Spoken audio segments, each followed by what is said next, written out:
Good morning friends. In this video we shall learn about the living world from unit 1, the diversity in the living world.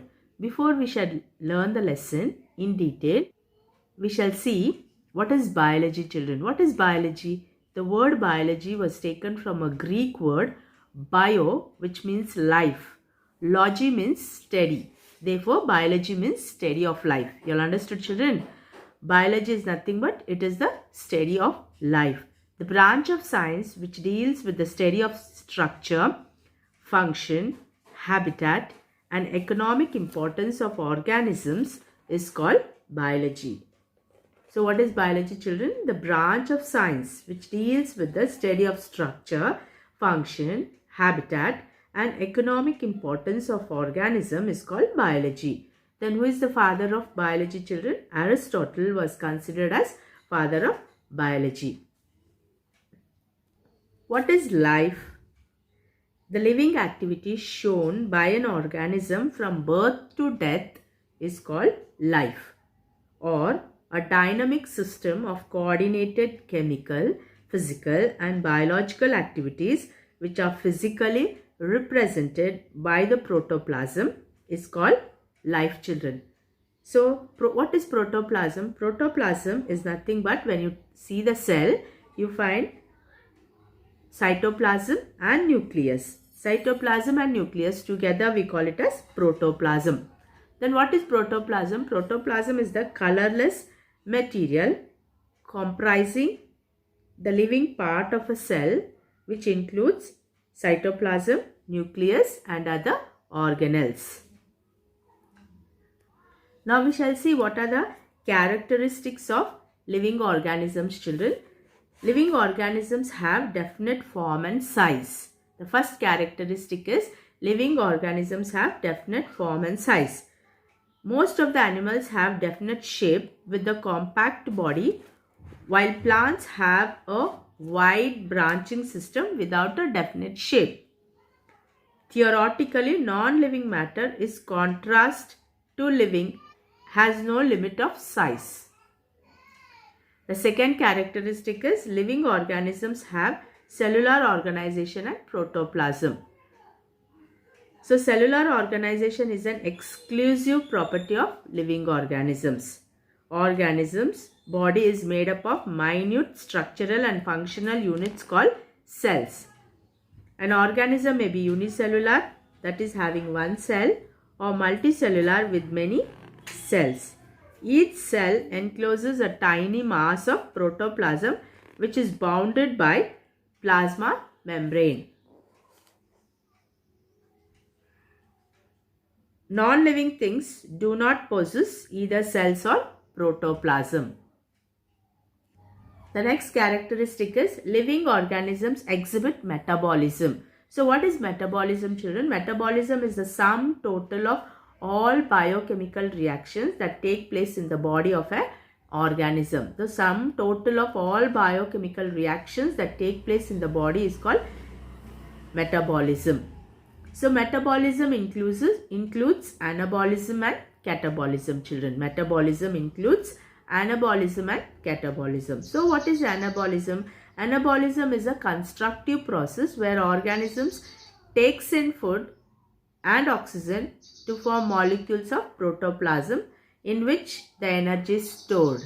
And what is catabolism? It is a destructive process, children, where there is breaking down of food materials to release energy which is required for all life activities. In non-living substances, there is no metabolic activities. Next characteristic is living organisms show growth. So what is growth? An irreversible increase in size is called as growth. So what is growth, children? An irreversible increase in size is called as growth. All living organisms can grow. Non-living things also grow. But there is difference between growth of living and non-living matter. Growth in non-living things takes place by external addition of particles. This type of growth is called as accretion. For example, mountains grow by the accumulation of materials on the outer surface. Whereas growth in living organism is internal, that occurs by the addition of cells by the process called cell division. This type of growth is called intussusception.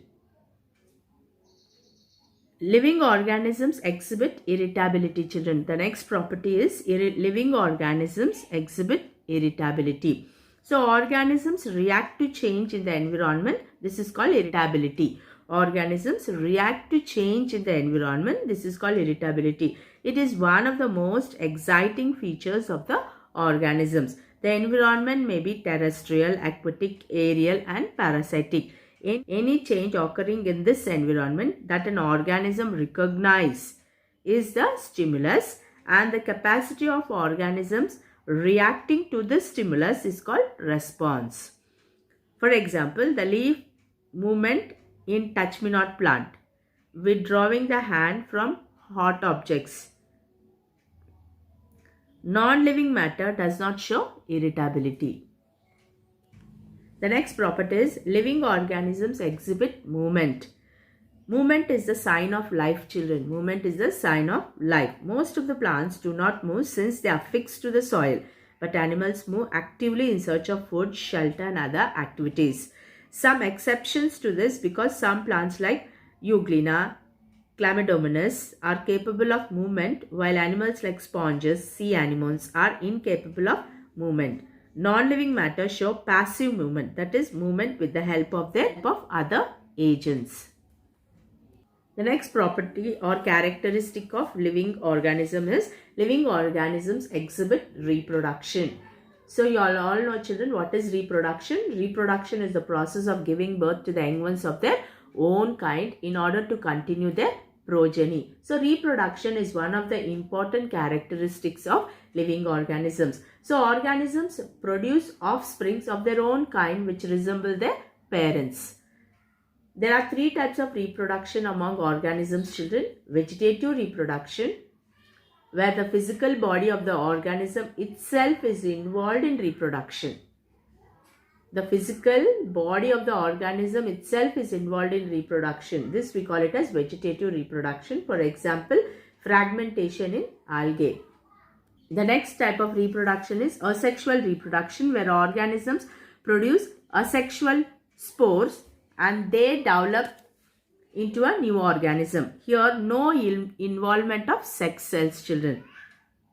Asexual reproduction, where no involvement of sex cells.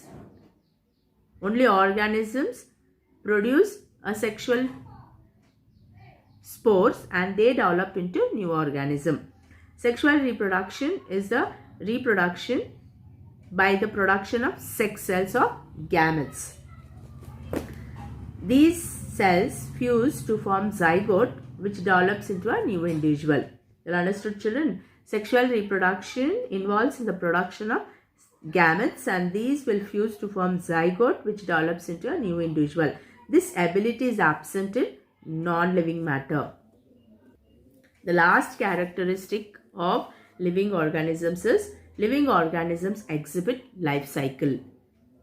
So all living organisms exhibit a definite lifespan during which they pass through various stages called life cycle. You understood, children? So all living organisms exhibit a definite lifespan during which they pass through various stages called life cycle. That is, living organisms take their birth, grow, reproduce and finally die. This we call it as life cycle.